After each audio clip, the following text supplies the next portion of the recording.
कर्पूरगौरं करुणावतारं संसारसारम्। ओम शिवाय, जय माता दी। पुनः स्वागत है आप सभी का। चलिए हमारा तुम विषय ले लेते हैं। अभी आने वाला महीना है हमारा मार्च 2025। ये कैसा जाएगा सभी राशि के जातकों के लिए, चंद्र राशि जिनको क्लियर है अपनी, उस पर चर्चा करेंगे। और सबसे पहले हम गोचरीय व्यवस्था समझ लेते हैं।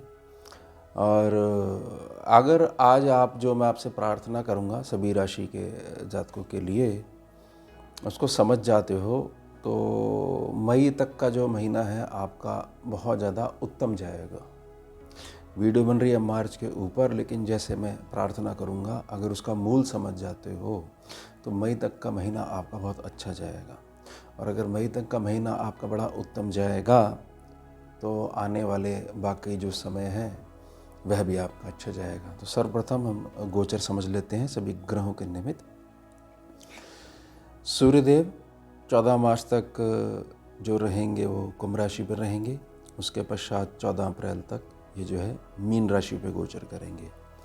यह जो महीना है, मार्च का जो महीना है, मीन राशि को लेके बहुत ज़्यादा महत्वपूर्ण रहने वाला है। अब मंगल बाबा को समझ लीजिए कि मंगल बाबा तो 21 जनवरी से ही जो है आगे बढ़ गए थे और 3 अप्रैल तक जो है ये मिथुन राशि पे ही जो है बने रहेंगे। लेकिन 24 फरवरी की जो तारीख थी उस पे मंगल बाबा 80 दिनों के बाद जो है मार्गी हो गए थे। ये मैं आपको स्मरण करवा देता हूँ। पिछले वर्ष दिसंबर में 7 दिसंबर 2024 को शनिवार का दिन था। सुबह 5:01 पर ये जो है वक्री हो गए थे 80 दिनों के लिए। तो ये भी अब मार्गी हो गए हैं।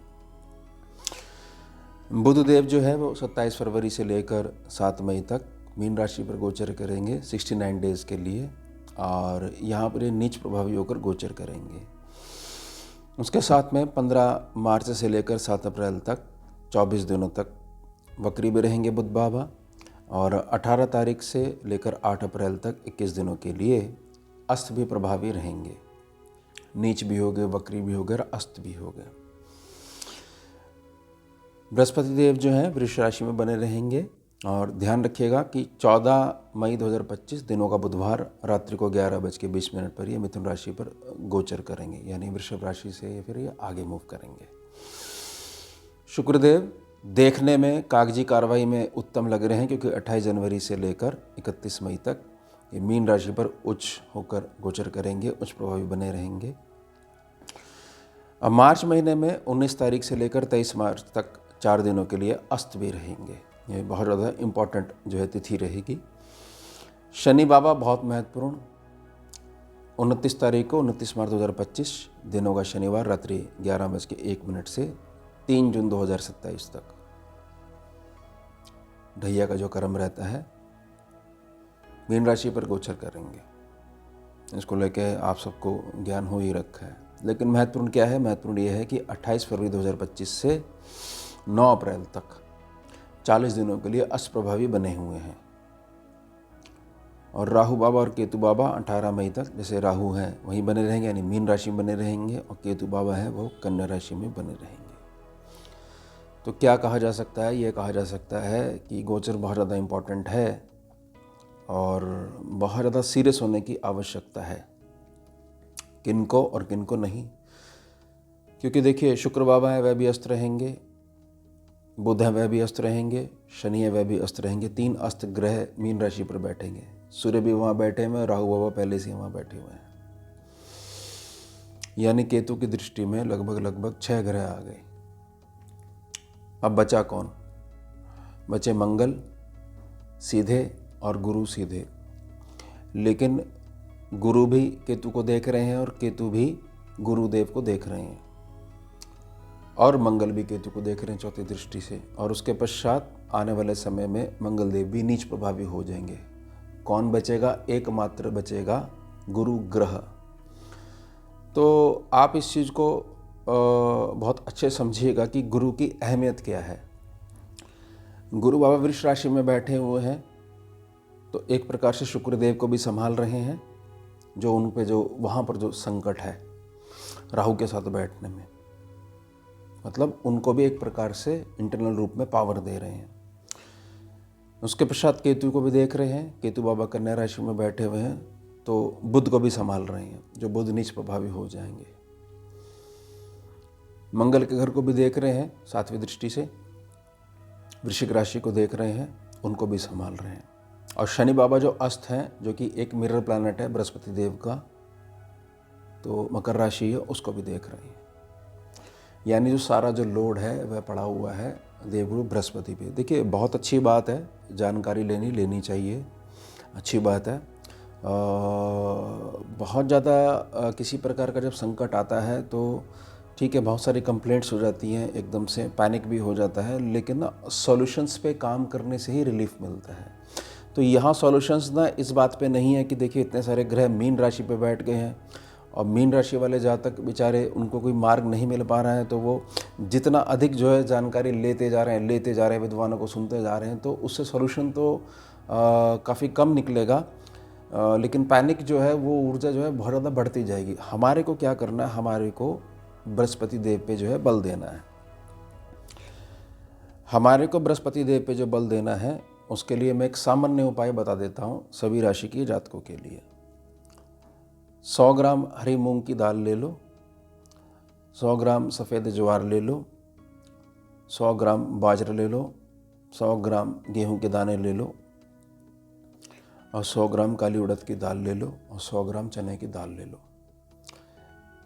इनको 2 अवस्था में, एक तो साबुत रूप में और एक थोड़ा सा दलिया रूप में, थोड़ा छोटे छोटे टुकड़ों में ग्राइंड वगैरह करके, ये आप जो चिड़ियाँ हैं यानी बुध का जो क्षेत्र है उनको देना शुरू करो। और पंछी जो हो गए, चिड़िया जो होगी, वो बुध के रूप में आ गए।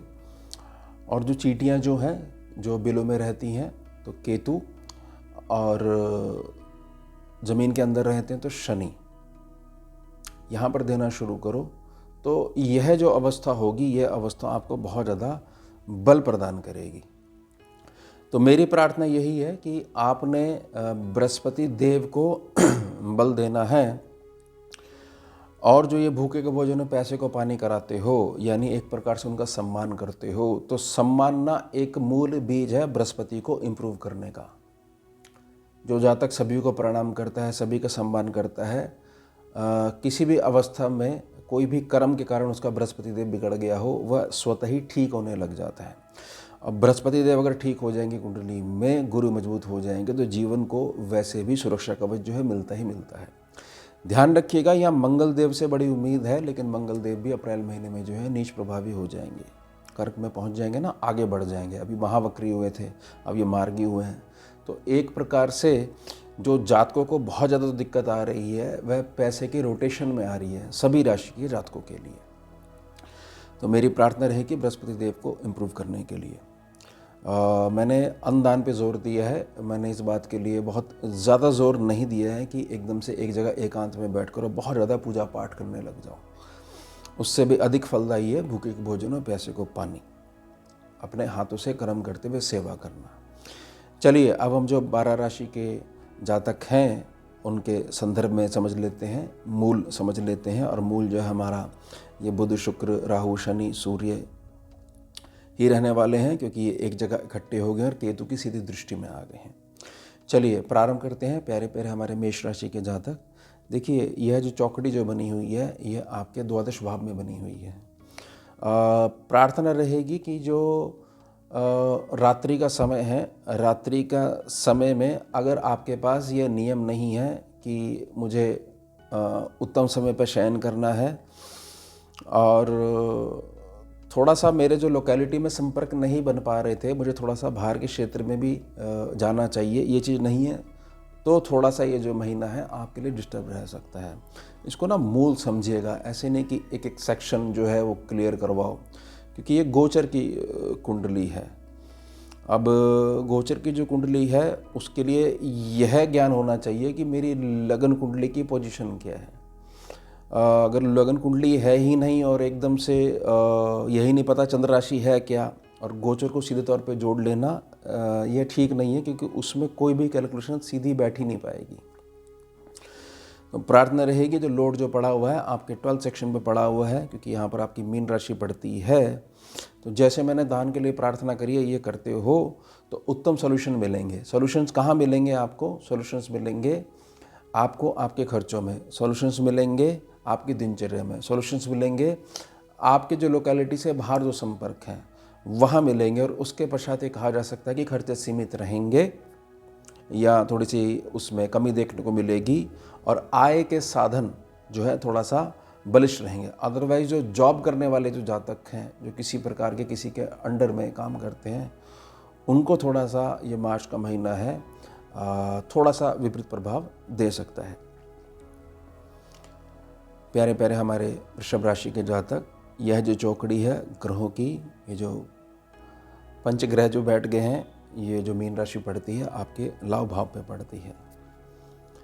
सीधे तौर पर किसी भी बड़ी आशा, उमंग, उम्मीद, उस पर कुछ समय के लिए ऐसा कह सकते हो छाया पड़ गई थी। सूर्य की जो किरणें आ रही थी उनको ढक दिया, किसी विपरीत ऊर्जा ने ढक दिया। संतान के संबंध में भी थोड़ा सा निराशा देखने को मिल सकती है। उसके जीवन में होने वाले लाभ, उसके जीवन में होने वाले मांगलिक कार्य हैं, उसमें भी आपको थोड़ी सी डिस्टर्बेंस देखने को मिल सकती है। प्रार्थना रहेगी जो दान के लिए मैंने प्रार्थना करी है, ये सभी के लिए मैंने बताया है, क्योंकि मूल रूप से तो मीन राशि पे ही इकट्ठे हो रहे हैं। तो वहाँ पर जो जैसे ही आप दान करोगे, हाथ जोड़ोगे और बृहस्पति को मजबूत करने की दिशा में आगे बढ़ोगे, तो ये सारे ग्रह स्वयं ही अनुशासन में आ जाएंगे। क्योंकि बृहस्पति देव की जैसी ताकत बढ़ेगी तो बहुत सारे जो भाव हैं उनके जो है कारक जो हैं वे देवगुरु बाबा होते हैं।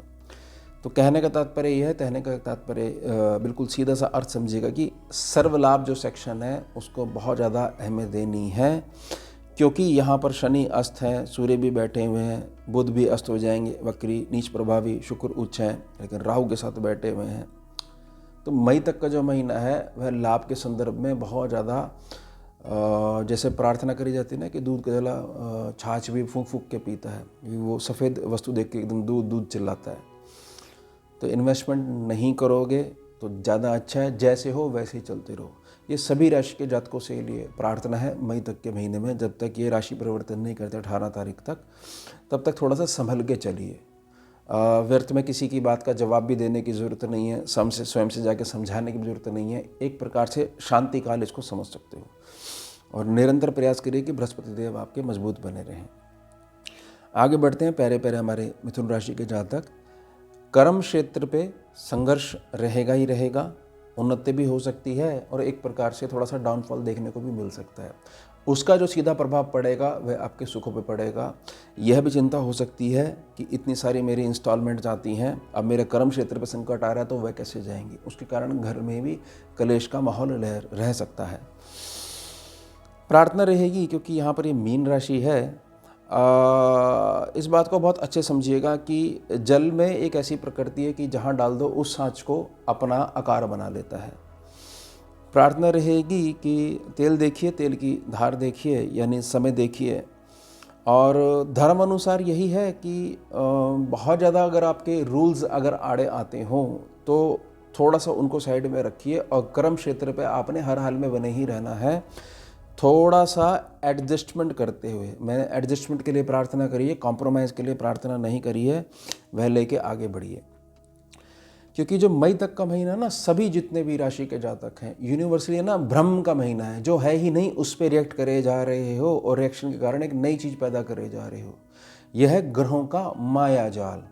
तो जो जातक को यह क्लियर है कि मुझे तो बिल्कुल सीधे चलना है और धीमे चलना है, वह इनमें नहीं अटकेगा। ये ध्यान बना के रखिएगा। तो ये चौकड़ी जो है ये आपके 10th सेक्शन पे और 4th सेक्शन पे बहुत ज़्यादा इफेक्ट डालने वाली है।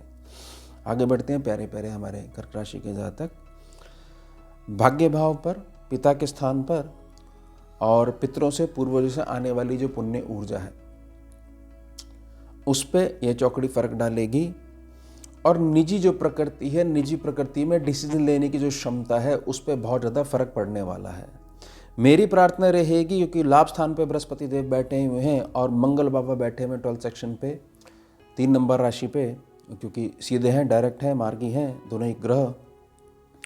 मेरी प्रार्थना रहेगी कि आपके अंदर कंपटीशन की भावना है, बहुत अच्छी बात है, लेकिन उसमें अगर छिपा हुआ ईगो का बीज है तो उसको ढूंढिए और निकालिए।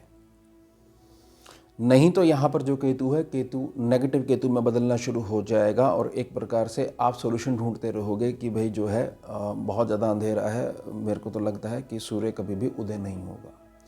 ये प्रार्थना रहेगी। अवगुण है, अवगुण ये ग्रहों को बल देंगे, जो नेगेटिव हुए पड़े हैं, अस्त हुए पड़े हैं, और जो गुण है वह आपके बृहस्पति को बल देंगे और बृहस्पति फिर अपने आप ही स्वयं में ही सत्ता संभाल लेंगे। क्योंकि ये कहा जा सकता है राहु और केतु की पोजीशन है वह एक प्रकार से उल्टी मानी गई है। तो तीसरे भाव के हिसाब से, 9वें भाव के हिसाब से दोनों उलट के बैठे हुए, तो ये भी नीच प्रभाव में आ गई, यानी इनकी भी आधी आधी पावर है।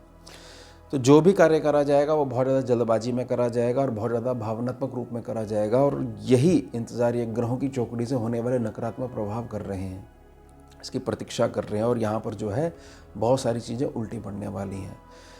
देखिए, मई तक का जो महीना है ना, जो बार बार मैं प्रार्थना कर रहा हूँ, उसमें ना धैर्य का जो सद्गुण है उसका बीज आपके पास होना बहुत ज़्यादा ज़रूरी है, जिसको निरंतर जब तक अंकुर नहीं फूट जाते उसको पानी देना बड़ा ज़रूरी है। ध्यान बना के रखिएगा। आगे बढ़ते हैं। प्यारे प्यारे हमारे सिंह राशि के जातक, यह जो चौकड़ी अष्टम भाव में बनी हुई है, किसी आदमी को यह चीज़ दिखा दी जाए कि देखो जिस मार्ग पे तुम चल रहे हो इसका कोई भविष्य ही नहीं है, अगर उसके पास संकल्प है तो वह उस बात पे ध्यान नहीं देगा। और संकल्प नहीं है, गुरु बाबा का आशीर्वाद नहीं है, गुरु तत्व की प्रेरणा नहीं है, तो वो वहीं रुक जाएगा और वहाँ से यू टर्न ले लेगा। यानी एक प्रकार का भ्रम कि मैं जो कुछ कर रहा हूँ, चाहे साधना के क्षेत्र में कर रहा हूँ, किसी प्रकार की मंत्र की सिद्धि के प्रयोग में हूँ, मेडिटेशन इत्यादि करता हूँ, या किसी बड़े प्रोजेक्ट की तैयारी कर रहा हूँ, और किसी ने बता दिया है कि देखिए आपने जो ज़मीन लेने के लिए जो व्यवस्था करी है ये भूमि दोष है, और जिसने ज़मीन खरीदी है वह बर्बाद हुआ है। तो यहाँ ग्रहों के माध्यम से एक विचार आया और उसने डाउट डाल दिया। वह डाउट डालते ही यह चीज़ समझ में आई कि हमारा बाहरी कोई दुश्मन नहीं है, हमारा दुश्मन जो है वह भीतर ही बैठा है। हमारे अपने कुटुंब के सदस्य हमारे दुश्मन है। देखिए ये हमारी तरक्की से चलते हैं। ये क्या हो रहा है, ये विचारों के माध्यम से आप जो है पीड़ित बनते जा रहे हो। तो प्रार्थना रहेगी, क्योंकि शनि बाबा यहाँ पर अस्त हुए पड़े हैं, बहुत ज़्यादा चक्रों में मत पड़िए। और आपको ये 6, 8 और 12 में जो ये कॉम्बिनेशन बनेगा जिन भी राशि के जातकों को, तो आपको तो बहुत ज़्यादा संतुलित होकर चलने की आवश्यकता है, दान देने की आवश्यकता है। तो आपको दिखाई देना शुरू होगा कि बोलने दो जिसने बोलना है। जब सारी चीज़ें मैंने बुद्धिमत्ता में करी है, जब इतने समय पहले मैंने डिसीजन लिया, सारी चीज़ें जांची जा चुकी हैं, तो क्या मेहनत का फल ईश्वर नहीं देगा? या हर बार जो है कि ग्रहों के गोचर के आधार पर हम डिसीजन बदलते रहेंगे कि इस महीने में ये चीज़ कर लोगे ठीक है, नहीं तो फिर कभी नहीं आएगी। परिश्रम करने वालों को इन नीतियों पे ज़्यादा ध्यान नहीं देना चाहिए। ध्यान बना के रखिएगा और इस चक्कर में मत पड़िएगा कि ढैया आ रही है, ढैया आ रही है। आपके लिए ढैया ठीक है, मूल चंद्र राशि जो सिंह है उनके लिए ठीक है। नहीं तो वही जो प्रार्थना जितना सुनते जाओगे उतना ज़्यादा भ्रमित होते जाओगे और जो करना चाह रहे हो वो कर नहीं पाओगे। बगैर मेहनत के तो वैसे ही रुक जाओगे, तो फिर उसको दोष दे देना कि मेहनत नहीं करी, देखिए ग्रह ने रुकवा दिया। नहीं, वहाँ थोड़ा सा आपको सतर्क होकर चलने की आवश्यकता बनी रहेगी। प्यारे प्यारे हमारे कन्या राशि के जातक, यह जो चौकड़ी है, यह चौकड़ी आपके सप्तम भाव पे बन रही है। बहुत ध्यान से अपनी गृहस्थी में संभल के चलिएगा, बिल्कुल भी आपके मुंह से अपशब्द नहीं निकलने चाहिए। और आपका जो फ्रेंड सर्कल है वहाँ पर सभी को साथ में लेके चलना है। बहुत ध्यान से मित्रों को भी पैसे की व्यवस्था का थोड़ा सा ध्यान बना के रखना है, नहीं तो जून जुलाई तक जो है किसी प्रकार से पैसे की रिटर्न नहीं है। व्यापारिक संबंध है, व्यापारिक समझ है, उसको भी बहुत अच्छे से जांच लेना है। किसी की सलाह ले सकते हो तो घर में बुजुर्गों की सलाह, जो अनुभवी व्यक्ति उनकी सलाह लीजिए, इससे बृहस्पति मजबूत बना रहेगा। आने वाली पेमेंट्स हैं वह अगर थोड़ा सा लेट हो रही हैं, धैर्य बना के रखिएगा, कोई अपशब्द नहीं निकालिएगा, नहीं तो हमेशा के लिए संबंध बिगड़ भी सकते हैं। फिर आपको आने वाले समय में अफसोस होगा, क्योंकि ये भ्रम पैदा करेंगे यहाँ पर इतने सारे जो ग्रह बैठे हुए हैं। अब जो मेरी प्रार्थना रहेगी केतु के लिए। आगे से आगे अपनी सोच में यह मान के मत चलिएगा कि आपको तो पहले से पता है कि वह जातक जो है हमसे ईर्ष्या भाव रखता है। अपनी कल्पनाओं में संसार को बचने मत दीजिएगा कि वह तो हमसे बचना चाह रहा है, तभी तो हम तो उसकी मदद के लिए ऐसे खड़े हुए थे, और देखो जब उसकी मदद का समय आया उसने साफ तौर पे हमें ये कहा कि मैं तो आऊँगा, और देखो अब जो है नहीं आ रहा है। ये जो परिकल्पना का भाव है, ये है केतु लग्न में, कल्पना हो ही जा रही हैं, सोचे जा रहे हो, इनसे बचिएगा, क्योंकि ये अग्नि की तरह एकदम से संविधा मिलती जाएगी और ये बढ़ती जाएगी। तो यहाँ पर जो प्रार्थना है वह प्रार्थना है थोड़ा सा विचारों में शीतलता लाने के लिए। ये प्रार्थना रहेगी, किसी भी रूप में अगर मंदिर जाते हो या गुरु आश्रम में वहाँ जाते हो तो थोड़ा सा वहाँ पर सफाई करिएगा, मंदिर की सफाई करिएगा। और राहु को इम्प्रूव करने के लिए जो मंदिर के ऊपर जो छत होती है उसकी सफाई करिएगा। पत्ते वगैरह बिखरे हों, थोड़ी सी झाड़ू लगा दीजिएगा, नंगे पैर सफाई करिएगा, वहाँ जूते लेके मत चढ़ जाना। तो एक बहुत बड़ा इम्प्रूवमेंट पेमेंट के संबंध में, गृहस्थी के संबंध में आपको देखने को मिलेगा। चलिए आगे बढ़ते हैं। प्यारे प्यारे हमारे तुला राशि के जातक, यह चौकड़ी बनेगी छठे भाव में। जैसे कि मैंने अभी पूर्व में प्रार्थना करी है, 6, 8, 12 वालों को तो बहुत ज़्यादा संभल के चलना है। यहाँ पर यह प्रार्थना रहेगी कि किसी के भी बहकावे मत आइएगा कि अब तो जो है जीवन में कुछ होगा ही नहीं। समझे आप मेरी बात को? शनि यहाँ पर बैठे हुए बेशक अस्त हैं। शनि छठे भाव से जब भी संबंध रखते हैं तो ये कहते हैं जातक को देखो, होगा, ज़रूर होगा, लेकिन थोड़ा समय लगेगा। आज की तारीख में अभी खड़े खड़े जो है एकदम से इसी क्षण जो होना चाहिए, यह बिगड़े हुए राहु की पहचान है। यानी कि मंगल भी खराब हो चुका है, बृहस्पति देव बेचारे अकेले बैठे हुए, कोई मेरे पास आए तो सही, सॉल्यूशन ले तो सही। कहने का तात्पर्य यह है किसी भी प्रकार से एक व्यवस्था को बहुत तेज़ी से चलाने के लिए बहुत बड़ा अमाउंट कर्जे के रूप में अपने सर पे मत चढ़ा लीजिएगा। ये प्रार्थना रहेगी, इस बात की बहुत अधिक संभावना है। नहीं तो जून जुलाई के बाद जाकर आपको फिर सोल्यूशन मिल पाएगा। यानी व्यर्थ का आपने खर्चा अपने सिर के ऊपर गठड़ी में बांध कर बैठ के, और जहाँ जहाँ जाओगे वो आपके सर के ऊपर ही बना रहेगा। छठा सेक्शन है, इसलिए जहाँ भी काम करते हो आपके पास जो भी माध्यम है काम का, उसको आपने बना के ही रखना है। बहुत ज़्यादा अपना एक इस प्रकार की आदत होनी चाहिए कि ठीक है, अगले ने कह दिया, हमने तो हंसी में उड़ा दी, मजाक में उड़ा दी, हमने कौन सा उस पर विचार करा, हमें तो हमारे काम से मतलब है, कहने वाले कहते रहते हैं और हम तो बहुत प्रैक्टिकल हैं। ईश्वर ने 2 कान दिए हैं, एक से सुनते हैं, दूसरे से निकाल देते हैं। हमें तो हमारा काम निकालना आता है। किसी चीज़ में भी जो है हम पीछे नहीं हटते हैं। यह भाव है, बहुत बढ़िया जाने वाला यह महीना। नहीं तो जो छठा सेक्शन है वहाँ पर थोड़ी सी दिक्कत आने वाली है। प्रार्थना रहेगी कि अगर घर में बुजुर्गों के साथ, पिता के साथ आपके इस प्रकार के जनरेशन गैप वाले संबंध रहे हैं, कोई बात नहीं, वो रहने दो। लेकिन जब सम्मान मिलता है ना तो गैप ख़त्म होता है। तो एक अभ्यास बना लो, घर में बुजुर्ग हैं, घर से जब जाएंगे तो चरण स्पर्श करके जाएंगे, अच्छा जी मैं चलता हूँ, आज्ञा दें। जब आएंगे, जी सकुशल आ गया हूँ, और प्रणाम स्वीकार करेंगे। 2 आदतें कर लो। इससे जो सूर्य समझ ही नहीं पा रहे हैं मैं करूँ तो करूँ क्या, कितना प्रकाश बढ़ाऊँ, कैसे करूँ, तो वो भी हो जाए। और बहुत अच्छे कर्मों के कारण जो है आपके बृहस्पति देव को भी बल मिलने लग जाए। जितने देखिए बुजुर्गों जो आशीर्वाद है ना, अनिष्ट जो ऊर्जा होती है उसको काटने लग जाता है। तो बहुत ज़्यादा कन्फ्यूज़ होने के बजाय ना, जो पुण्य जो ऊर्जा है उसको हमारे को बढ़ाना है। ये उन जातकों के लिए भी है जिनकी लगन कुंडली में बहुत सारे ग्रह एक साथ बैठ जाते हैं एक ही भाव में, 3 बैठ गए, 4 बैठ गए ऐसे। तो उनके लिए भी सॉल्यूशन ये है कि जो पुण्य जो ऊर्जा है वह बढ़ानी है हमारे को, यानी बुजुर्गों की प्रसन्नता का आशीर्वाद हमारे सर के ऊपर बना रहना चाहिए। चलिए आगे बढ़ते हैं। प्यारे प्यारे वृश्चिक राशि के जातक, देखिए वृश्चिक राशि का जो जातक है और उसमें समस्या ये बनी हुई है कि हमारा तो एक ही उद्देश्य है, भाई हमारी संतान का जीवन जो है वो सही ट्रैक पे आ जाए। उसको लेके बहुत सारी चिंता हो सकती है। कुछ मेडिकल की रिपोर्ट्स हैं, उसको लेके चिंता हो सकती है। विद्वान डॉक्टर जो हैं वो कुछ सलाह दे सकते हैं कि ऐसा है, इसको 3 महीने तक देखते हैं, फिर दोबारा टेस्ट होगा, हो सकता है कोई बड़ी डिजीज़ भी हो सकती है। तो ये हो सकता वाली बात ना हो सकता में ही लीजिएगा। इसको ऐसे मत लीजिएगा कि डॉक्टर ने कहा है, इसका मतलब कुछ ना कुछ अंदर गड़बड़ चली। डॉक्टर ने एक प्रकार की आशंका जताई है। उसके पश्चात संतान पक्ष को आपका साथ चाहिए। और यह भी बात ध्यान में रखिएगा कि बहुत सारे डिसीजन जो होते हैं उनका जवाब उसी क्षण नहीं मिल पाता है। तो वहाँ पर धैर्य की पालना करने से शनै जब आप थोड़ा सा किसी चीज़ को छोड़ देते हो ना, देखिए जिस चीज़ के पीछे ज़्यादा भागते हो, ऊर्जा ये कहती है वो आपसे उतना दूर भागती है, और जितना से विपरीत दिशा में जाती है उतना वह आपके पीछे आती है।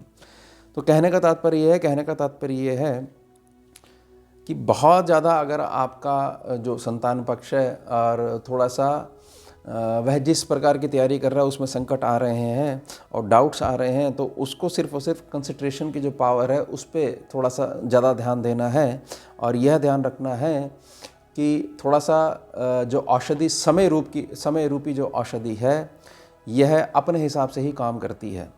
तो कहने का भाव यह है कि थोड़ा सा उसको धैर्य बना के रखिएगा और थोड़ी सी प्रार्थना रहेगी, क्योंकि मंगल है अष्टम में और गुरु हैं सप्तम में। थोड़ा सा बोलचाल में, व्यवहार में तीखापन नहीं होना चाहिए। वाहन इत्यादि चलाते समय थोड़ा सा ध्यान देना आना चाहिए, बस। इसके अलावा कोई किसी प्रकार की दिक्कत नहीं है।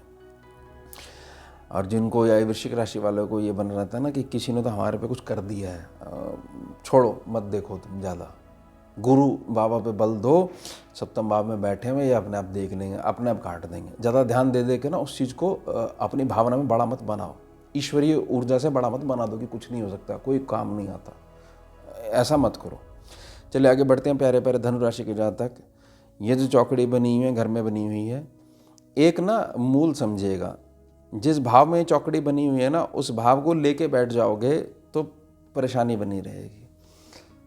किसी भी प्रकार से अगर एकांत प्रिय होने लग गया है, कमरे से बाहर ही नहीं निकलते हैं, सूर्य उदय हो जाता है उसके कई घंटे बाद सोए हुए रहते हो, रात को बहुत देर तक जगते रहते हो, तो ये भाव परेशान करेगा। यानी चतुर्थ भाव है, ये परेशान करेगा। मीन राशि यहाँ थोड़ा सा दिक्कत देगी। अगर नहीं बाहर निकलते हो, सैर करते हो, लोगों से संपर्क करते हो, सबसे राम राम करते हो, श्याम करते हो, हेलो हाय आपकी लगी रहती है, फिर आप ये देखोगे संपर्क के माध्यम से अब एक नई चीज़ होने वाली है। क्योंकि शनि बाबा जब ये राशि जो है परिवर्तन करेंगे और सीधे तौर पर आपका जो 10th सेक्शन है जहाँ पर केतु बैठे हैं वो उसको देखेंगे। तो ये कहा जा सकता है कि अब तक की जो समस्याएं चल रही थी कर्म क्षेत्र को लेकर वह मिटने जा रही हैं। प्रार्थना रहेगी जो दान के रूप में मैंने जो दाल इत्यादि के लिए प्रार्थना करी है उसको देना शुरू करिए। बुध भी स्ट्रांग करिए, शनि भी स्ट्रांग करिए, केतु भी स्ट्रांग करिए। ये 3 ग्रह स्ट्रांग हो जाएंगे तो भौतिकता आपके पास चल के आना शुरू कर देगी। जिनको जीवन का ये लगता है ना कि जीवन का मतलब तो ये है, इतनी व्यवस्था तो होनी ही चाहिए कि थोड़े थोड़े पैसों के लिए परेशान ना होना पड़े खर्चा करते समय, तो उससे मुक्त हो जाओगे। ध्यान बना के रखिएगा। आगे बढ़ते हैं प्यारे प्यारे मकर राशि के जातक। तीसरे भाव में ये युक्ति बन रही है। प्रार्थना रहेगी कि जून तक का महीना ऐसा जा सकता है कि थोड़ा पहले से अधिक परिश्रम करना पड़ रहा है, लेकिन उसके पश्चात जैसे ही राहु बाबा यहाँ से हट जाएंगे और पीछे पहुँच जाएंगे तो आप ये देखोगे कि जो मेहनत करी गई थी अब वह फल देना शुरू करी। जैसे कई बार ऐसा होता है ना कि देखिए बहुत लंबा गड्ढा कर दिया लेकिन पानी नहीं मिल रहा है, क्योंकि पानी का लेवल नीचे है और थोड़ा सा अधिक परिश्रम करना पड़ेगा। और जब पानी मिलेगा तो जो भी प्यासा है उसकी प्यास मिटा देगा। तो ये कहने का मतलब यह चीज़ है कि जिस दिशा में प्रयास कर रहे हो अभी थोड़ी सी मेहनत और करनी पड़ेगी, क्योंकि यह जो राशि है अभी लंबे समय तक प्रभावित बनी रहेगी इन ग्रहों के माध्यम से, मीन राशि। और ये पड़ती है आपके तीसरे सेक्शन में। तो मेहनत वाला सेक्शन बहुत जो जब भी लोड पड़ जाएगा तो एक प्रकार से कहा जा सकता है कि व्यक्ति जो है बंधुआ मजदूर की तरह काम करता है। लेकिन ये मात्र गोचर है, ये आपकी लगन कुंडली नहीं है। इसके पश्चात जब सब जो है आगे मूव करने लग जाएंगे, अलग अलग हो जाएंगे, बृहस्पति देव का भी अपना प्रभाव होगा। तो ये कहा जा सकता है, क्योंकि इस बात को बहुत अच्छे समझिएगा, क्योंकि अभी जो सामने जो है कन्या राशि में केतु बाबा बैठे हुए हैं। किसी भी प्रकार से जो भी जातक मंत्र उच्चारण करता है, कुछ स्तोत्र गायन करता है, तो वह उसकी रक्षा करता रहेगा इन सब जो ग्रहों की चौकड़ी है उससे। तो यहाँ पर जो संघर्ष जो है, संघर्ष के बाद कई दिन के बाद जो रिजल्ट मिलता था वो संघर्ष के साथ साथ रिजल्ट मिलने लग जाएगा। लेकिन क्या संघर्ष खत्म हो जाएगा? नहीं, वह खत्म नहीं होगा। तो ये अपेक्षा बना के मत रखिएगा, यह बना के रखिएगा कि बहुत अच्छा है। और यहाँ पर जो है जितनी अधिक आपकी यात्राएं होंगी उतना आपके लिए बहुत ज़्यादा अच्छा बना रहेगा। ये मार्च से इसको कैलकुलेट करने लग जाइएगा और मई तक आप इसको धारण करके चलिएगा। ये प्रार्थना रहेगी। प्यारे प्यारे हमारे कुंभ राशि के जातक, द्वितीय भाव पर यह बन रहा है। यहाँ आपकी वाणी की प्रखरता यह डिसाइड करेगी कि आने वाला समय आपके लिए कैसा रहेगा। नीचे जाओगे या ऊपर जाओगे, नीचे जाने का तो सवाल ही नहीं है। यह है कि ताजपोशी जो होगी वह स्वर्ण से होगी या रजत से होगी, यानी सिल्वर का ताज पहनोगे या गोल्ड का ताज पहनोगे, ताज तो मिलना ही मिलना है। और प्रार्थना रहेगी नकद भाव से रिलेटेड जो है सेक्शन है, तो इस बात को बहुत अच्छे से समझ लीजिएगा कि यहाँ पर केतु सीधे तौर पर देख रहे हैं और केतु जिस जगह बैठे हैं वह है अष्टम भाव। समझे आप मेरी बात को? तो केतु केतु जिस भाव को देख रहे हैं और जहाँ पर बैठे हुए हैं वह हो गए एक दूसरे से आमने और सामने, 2 और 8। एक प्रकार से देखा जाए तो तेजी से गिरावट वाले को भी दूसरा भाव पीड़ा पहुंचाता है, और आने वाले समय में ये चीज़ हिल रही है और गिरेगी, इस भाव को भी नकारात्मक रूप में पीड़ा पहुंचा देता है ये अष्टम भाव। कहने का अर्थ क्या है? कहने का अर्थ है यहाँ पर एक थोड़ी सी युक्ति लगानी पड़ेगी आपको। युक्ति लगाने का मतलब है कि आपको अपने पैसे को रोटेट करना आना चाहिए, या अगर आपको थोड़ा सा समझ में नहीं आ रही मेरी बात, तो यह चीज़ देखिएगा कि किसी न किसी रूप में आपके हाथ से धर्म होना ही चाहिए। किसका धर्म होना चाहिए? किसी प्रकार से नकद धन का। मान लीजिए आप गौशाला गए और वहाँ पर कोई जैसे मांगने वाले हैं वो मिले, तो आपने तुरंत संकोच नहीं करा और जो भी आपकी श्रद्धा अनुसार जो राशि है वो उनको दे दी। वह वो व्यक्ति नहीं होगा, वह आपका अष्टम भाव का केतु होगा जो चुपचाप वहाँ पर आके बैठ गया है उसके रूप में। और जैसे ही आप उसको नकद धन दे दोगे तो वो जिस प्रकार की ऊर्जा खींचना चाह रहा था वो मात्र थोड़े से दान से वह ऊर्जा खींच गई। वहीं जो आपके साथ नज़र या टोक चल रही थी वो तुरंत ही कट गई। यह युक्ति, स्कैनिंग विद्या की है युक्तियाँ। जैसे ही करोगे और साथ ही साथ जैसे ही ये चीटियों को जो मैंने प्रार्थना करी है देना शुरू करोगे, तो चीटी किसी का नहीं रखेगी, चिड़िया किसी का नहीं रखेगी, ना शनि रखेगा, ना केतु रखेगा, ना बुध रखेगा। ये भर भर के आपको पुनः वापस लौटाएंगे। और ये तुरंत देते हैं। अन्नदान जो है ना, अन्नदान का ऐसा नहीं है कि जन्मों तक आप अन्नदान करो फिर किसी जन्म में पुण्य इकट्ठा होगा और मिलेगा। ये तुरंत होता है क्योंकि आत्मा तुरंत तृप्त होती है।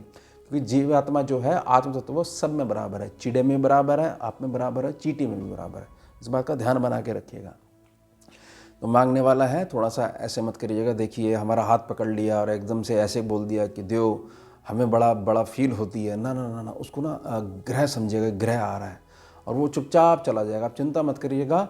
तो यह जो महीना है इसमें आप ये कह सकते हो कि थोड़ी सी उलझन थी धन के रूप में, हमें दिखाई दे रही थी, लेकिन जैसे जैसे हमने जो युक्ति आपने बताई है वह करने शुरू करिए तो धन का मार्ग जो प्रशस्त होना शुरू हो गया। चलिए अब हमारे अंतिम राशि प्यारे प्यारे मीन राशि के जातक, जहाँ ये चौकड़ी बनी हुई है। आपको मैं एक चीज़ बताता हूँ कि ग्रह जो होता है ना, ग्रह ऐसे काम नहीं करता है इंसानों की तरह कि मान लीजिए आपने 9 बजे का समय दे रखा है कि 9 बजे ठीक पहुँच जाऊँगा, तो आप पहुंच गए शरीर रूप से। ग्रह क्या करता है, मैंने इस डेट पे आना है या अमुक मेरा गोचर है, उससे बहुत पहले ही उसकी ऊर्जा आने लग जाती है और जाने भी लग जाती है। तो कम से कम एक चीज़ ये मान के चलिएगा कि अब जो समय है थोड़ा सा आपको ऐसा हो सकता है कि मुझे कुछ समझ में नहीं आ रहा है, तो प्रार्थना रहेगी, समझने की ज़रूरत भी नहीं है। आप समझोगे तो आप बन जाओगे कर्ता पुरुष। आपको कर्ता पुरुष नहीं बनना है, आपने बच्चा बनना है। आपने क्या बनना है कि कर्ता पुरुष है हमारे महादेव और हम बैठे हैं उनके चरणों में। आप बताओ कि करना क्या है, हमें दिशा निर्देश दो। स्वयं में कर्ता पुरुष बन जाओगे फिर ये चौकड़ी है, इसको बल मिलेगा किसका? ईगो का और अहंकार का। प्रार्थना रहेगी किसी भी प्रकार से, अगर आपको ये आशा बनी हुई है कि हमारे को किसी प्रकार से बहुत ज़्यादा पैसे की व्यवस्था है और अगर जो है पैसा हमारे पास आ जाता है तो बहुत सारे कार्य हमारे सीधे हो जाएंगे। आपकी वाणी और आपकी बुद्धिमत्ता से पैसा आएगा और ज़रूर आएगा। उसके कारण आपका 7 सेक्शन भी बहुत ज़्यादा मजबूत रहेगा। ये ध्यान बना के रखिएगा कि तीसरे सेक्शन में गुरु बाबा बैठे हुए हैं, चौथे सेक्शन में मंगल बाबा बैठे हुए हैं। आपके घर से, आपके निवास स्थान से या आपका जो भी कर्म क्षेत्र है या जो भी आपका ऐसा क्षेत्र है कि ये क्षेत्र हमारा है, वहाँ से कोई भी भूखा नहीं जाना चाहिए। ये प्रार्थना रहेगी। इसको ना हल्के में मत लीजिए। ये शनि राहु का जो कॉम्बिनेशन, शनि बाबा जो अस्त होके बैठे हैं, इसको हल्के में मत लीजिएगा। शनि राहु का जो कॉम्बिनेशन है बड़ा प्रचलित जो है, पिशाच योग, प्रेत योग इसको बोलते हैं। ये ना काम कैसे करता है इसको समझिए। ये करता क्या चीज़ है कि ब्रह्मांड में ना हर प्रकार की चीज़ है, पॉजिटिव भी है, नेगेटिव भी है। और हमारी फ्रिक्वेंसी डाउन जा रही है या अप जा रही है, ये निर्धारित करती है हम किस प्रकार की ऊर्जा को ब्रह्मांड में से लगातार खींच रहे हैं। तो यूनिवर्सली अभी जो चीज़ है वह हम इस प्रकार से थोड़ा सा अगर डाउन बने रहते हैं तो नकारात्मक ऊर्जा हमारे पास सीधे तौर पे खींची चली आएगी और सीधे तौर पे हमारी बुद्धि पे प्रभाव डालेगी। जब बुद्धि प्रभाव डालेगी तो जो सबसे पहले जो रिएक्ट जो प्लैनेट करेगा वह करेगा आपका चंद्रमा। और चंद्रमा जब रिएक्ट करेगा तो उससे उत्पन्न हुए 2 ग्रह और हैं जो रेखा जो पृथ्वी की परिक्रमा की जो चंद्रमा काटता है वहाँ है राहु और केतु, दक्षिणी भाग और उत्तरी भाग। वह जब खराब होने लग जाएंगे तो ये चीज़ समझिएगा कि आपने अपनी बुद्धि को संतुलित नहीं करने के कारण व्यर्थ में कष्ट उठाया, यानी आगे से आगे अपनी कल्पना में और जितना ज़्यादा आपको ज्ञान मिलता जा रहा है वो सुनते जा रहे हो और एक नया भवन बना दिया आपने, उसका नाम रखा आपने नकारात्मक ग्रह, मतलब जो घर होता है वो रख लिया। अब बार बार उससे जो ऊर्जा आएगी और वह आपको यह विवश करेगी कि देख लो, ध्यान रखना, शनि बाबा मीन राशि, शनि बाबा मीन राशि, शनि का राशि परिवर्तन बहुत ज़्यादा प्रभावित है, बहुत ज़्यादा प्रभावित। ये क्या चीज़ है? विचार है। करना क्या है? इन विचारों को करना है संतुलित। तो प्रार्थना रहेगी कि जैसे 6, 8, 12 के लिए मैंने रिक्वेस्ट करी है, तो प्रार्थना मानिएगा कि लगन भाव के लिए भी ये प्रार्थना रहेगी, जितना ज़्यादा आप अपने विचारों को संतुलित रखने का प्रयास करोगे, जैसे भी मन को जिस डोर पे चढ़ाना है वहाँ पर चढ़ाइए, नीचे उतारिए, ऊपर चढ़ाइए, कि भैया आप चढ़ते रहो और उतरते रहो, तो आपको लाभ मिलेगा। अब गुरु बाबा जो हैं, गुरु बाबा अपनी पंचम दृष्टि से, सप्तम दृष्टि से और नवम दृष्टि से आपकी हर प्रकार की चीज़ को इम्प्रूव कर देंगे। प्रार्थना रहेगी, एक छोटी सी युक्ति बता रहा हूँ, अगर ये चीज़ अवेलेबल हो जाए तो कर लीजिएगा। मीन राशि के जातकों को बहुत ज़्यादा लाभ मिलेगा। किसी भी क्षेत्र में अगर बंदर आते हों और किसी दीवार पर बैठते हों तो वहाँ पर थोड़ी सी मिट्टी डलवा दीजिए, कुछ भोजन की व्यवस्था कर दीजिए उनके लिए, कुछ फ्रूट्स रख दीजिए, वो आके बैठेगा, उसके पैर की मिट्टी ले लो। उसके साथ में अगर पहाड़ी क्षेत्र इत्यादि में कोई जान पहचान का रहता है, वहाँ लंगूर आते हैं, तो उनके पैर की मिट्टी जो कि किसी दीवार पे ही रखी होनी चाहिए, यानी कि नीचे सीमेंट होना चाहिए, वो लेके लाल कपड़े बांध के अपने घर में रख लो। फिर बात करेंगे गणनाओं के ऊपर कि मीन राशि का क्या होगा। जितना तो सुनते जा रहे हो ना, बहुत कुछ अच्छा होगा, क्योंकि आपने जो आपका पहरेदार है उसकी पावर बहुत ज़्यादा बढ़ा ली। अभी मैंने मंगल के ऊपर जो वीडियो बनाई थी तब भी मैंने बहुत ज़्यादा प्रार्थना करी थी कि अगर आपका पहरेदार वीक है तो ये गोचरी व्यवस्था का नकारात्मक प्रभाव है, उसकी चपेट में आप आओगे ही आओगे। जो आजकल जो हर एक व्यक्ति को ज्ञान हो रखा है तंत्र के बारे में, और सीधी बात 10 महाविद्याओं से नीचे बात ही नहीं करता है। मारण, मोहन, वशीकरण, सबका ज्ञान हर एक तीसरे व्यक्ति को हो रखा है। इतना ज़्यादा जो है ज्ञान बट रहा है। वो फ़र्क तभी डालेगा जब आपका मंगल वीक होगा, समझ जाइएगा। और मंगल को हमेशा गाइडेंस चाहिए होती है बृहस्पति की। तो ज़्यादा ध्यान, ये चौकड़ी है, इस पर मत दीजिएगा, ज़्यादा ध्यान इस बात पे दीजिएगा कि कोई भी आपके क्षेत्र से भूखा नहीं जाना चाहिए और आपको हर हाल में मंगल की पावर बढ़ानी है। पुराने समय में मंगल का एक बड़ा अच्छा उपाय होता था कि सभी की मदद करिए, शारीरिक रूप से, आर्थिक रूप से, मानसिक रूप से, यानी सभी के प्रति अच्छे विचार रखिए, ज़रूरत पे सभी के काम आइए, जो भी सम्मुख व्यक्ति मिलता है उसको प्रणाम करिए, थोड़ा सा बातचीत भी करिए। और गुड़ जो होता है मंगल को बल प्रदान करता है। चीनी जो होती है सल्फर युक्त होती है, मंगल को बहुत ज़्यादा डाउन कर देती है। इन युक्तियों पे चलिए, बहुत ज़्यादा आपको ये नकारात्मक जो प्रभाव जो ग्रह दे रहे हैं, अगर अगर अगर अगर आपकी लगन कुंडली भी पीड़ित बनी हुई है तो मात्र सिर्फ हमारे को यह काम करना है कि चोट कब लगी, कैसे लगी, कितनी बात हुई, इस पर ध्यान मत दीजिए। यह बात करिए कि अब औषधि क्या है, औषधि कितने समय तक लगेगी, कितने समय तक चलेगी, कैसे ग्रहण करनी है, क्या नियम है, दूध के साथ लेनी है, जल के साथ लेनी है, खाली सुबह सुबह लेनी है या रात्रि के समय लेनी है, इतने दिन का, उस पर ध्यान दीजिए। क्योंकि ये मीन राशि है, मैं बहुत ज़्यादा प्रार्थना कर रहा हूँ, इसके पास कल्पना की शक्ति है और कल्पना में जो भी चीज़ बना लेते हो, क्योंकि आपके पास अवचेतना मन है, उसमें जैसी भावना जुड़ेगी तो वो ऊर्जा रूप में आपके सारे कार्य रोक लेती है। तो ये निजी प्रार्थना रहेगी। तो ये हो गया हमारा उत्तम विषय, हमारा उत्तम टॉपिक, मार्च का राशिफल सभी जातकों के लिए। मिलते हैं आपसे अगले भाग में नए विषय के साथ। जुड़िए और जोड़िए। ओम शिवा, जय माता।